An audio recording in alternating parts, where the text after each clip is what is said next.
Hello friends, எல்லாருக்கும் வணக்கம். இன்றைக்கி டியூஸ்டே ஆஃப்டர்நூன் என்னோடய லஞ்ச் vlog தான் உங்கள் கூட ஷேர் பண்ணிக்கலான்னு இருக்கேன். இன்றைக்கி வந்து பார்த்திங்கன்னா என்கிட்ட பாலக்கீரை வந்து 2 கட்டு வந்து வாங்கிட்டு வந்திருந்தாங்க. ஸோ 2 கட்டையுமே நான் வந்து நல்லா வாஷ் பண்ணிவிட்டு இப்படி குட்டி குட்டியாக நான் வந்து கட் பண்ணி எடுத்து வச்சுருக்கேன். பாதி வந்து நான் வந்து இதை சாம்பாரில் போட்டுடுவேன்.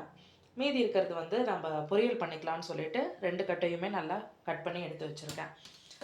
அப்புறமா வந்து குழம்புக்கு தேவையான வெங்காயம், தக்காளி, பூண்டு, அப்புறமா வந்து 1 கப் வந்து தால் வந்து வச்சுருக்கேன் சாம்பாருக்கு. ஸோ ரைஸ் வந்து ஆல்ரெடி வச்சுட்டேன். ஸோ கொதிச்சிட்ருக்கு ரைஸு.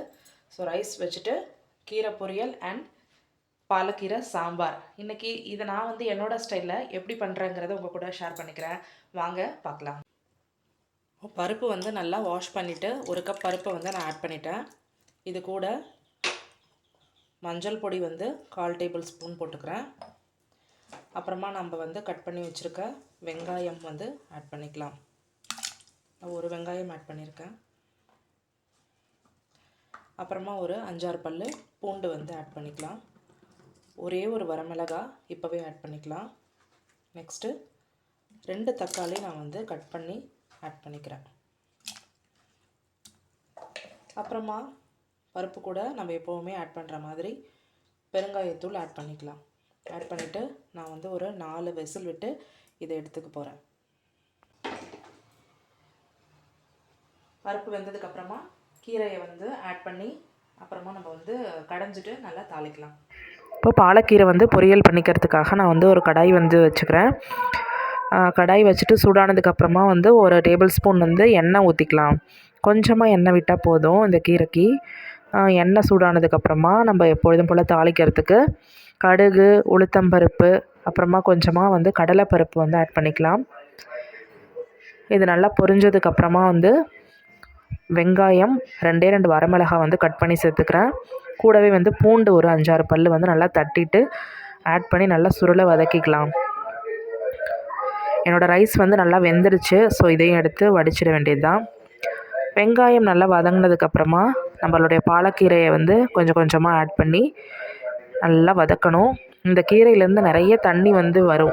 ஸோ அதனால் நம்ம வந்து எக்ஸ்ட்ரா தண்ணி எதுவுமே ஆட் பண்ணவே வேண்டாம்.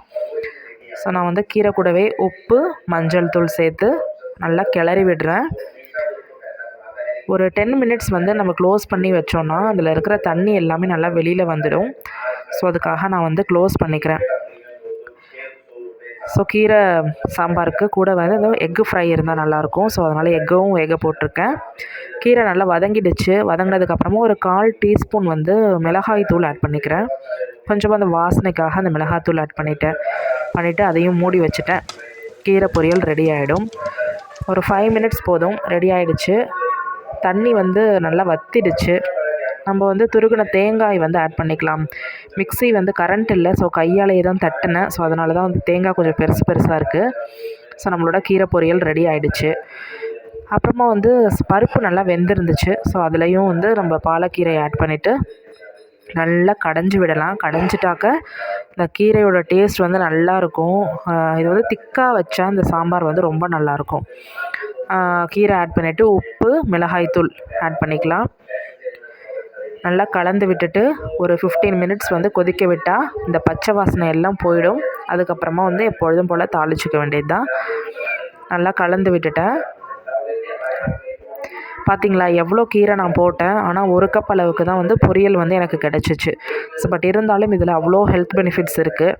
டெய்லி இந்த பாலக்கீரையை எடுத்துக்கிட்டோன்னா நமக்கு லிவர் பிரச்சனை வந்து இருந்தால் அது வந்து ரெடியூஸ் ஆகிறதுக்கு ஹெல்ப் பண்ணும். ஸோ பாலக்கீரை வந்து பொரியல் ரெடி ஆகிடுச்சு.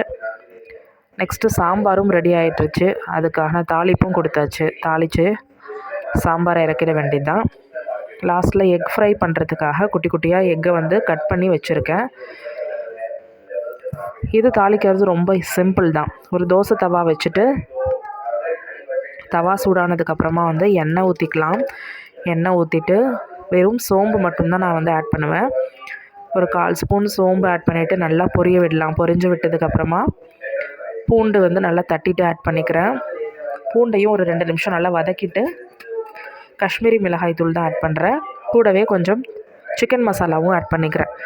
அந்த வாசனைக்கு நல்லாயிருக்கும். அந்த எண்ணெயில் இந்த மசாலா நல்லா வறுக்கணும். வருந்ததுக்கு அப்புறமா வந்து உப்பு ஆட் பண்ணிவிட்டு கொஞ்சமாக வந்து தண்ணி தெளிச்சுக்கலாம். ஒரு 1/4 டம்ளர் வந்து தண்ணி ஊற்றினா போதும். அந்த மசாலா வந்து கருகாமல் இருக்கிறதுக்காக தண்ணி ஊற்றினா மட்டும் போதும். மசாலா நல்லா இதாகிடுச்சு, பொரிஞ்சிருச்சு.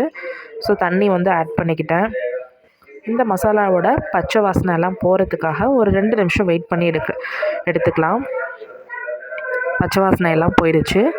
இப்போ நம்மளோட எக்கை வந்து ஒன்று ஒன்றா வந்து ப்ளேஸ் பண்ணிக்கலாம் தவாவில்.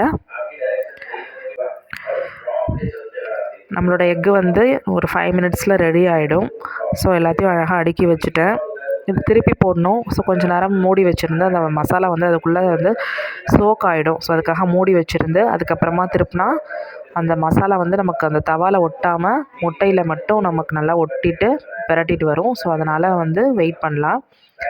திருப்பி போட்டுட்டு ஒரு 5 மினிட்ஸ் கழித்து இந்த எக் ஃப்ரையை வந்து ஆஃப் பண்ணிட வேண்டியது தான். நம்மளோட எக் ஃப்ரையும் சூப்பராக ரெடி ஆகிடுச்சு. இந்த கீரை சாம்பார் கூட எக் ஃப்ரை ரொம்ப ரொம்ப டேஸ்ட்டாக இருக்கும். அட்டகாசமான ஒரு சைட் டிஷ் இது. ஸோ பாப்பாவுக்கு சாதம் வந்து வச்சாச்சு. சாதம், எக் ஃப்ரை, அப்புறமா வந்து பாலக்கீரை சாம்பார். என்னோடய லன்ச் மெனு இன்றைக்கி பார்த்தீங்க. எப்படி இருந்துச்சுன்னு கமெண்ட் பண்ணுங்கள். சேனலை சப்ஸ்கிரைப் பண்ணிக்கோங்க. பாய்.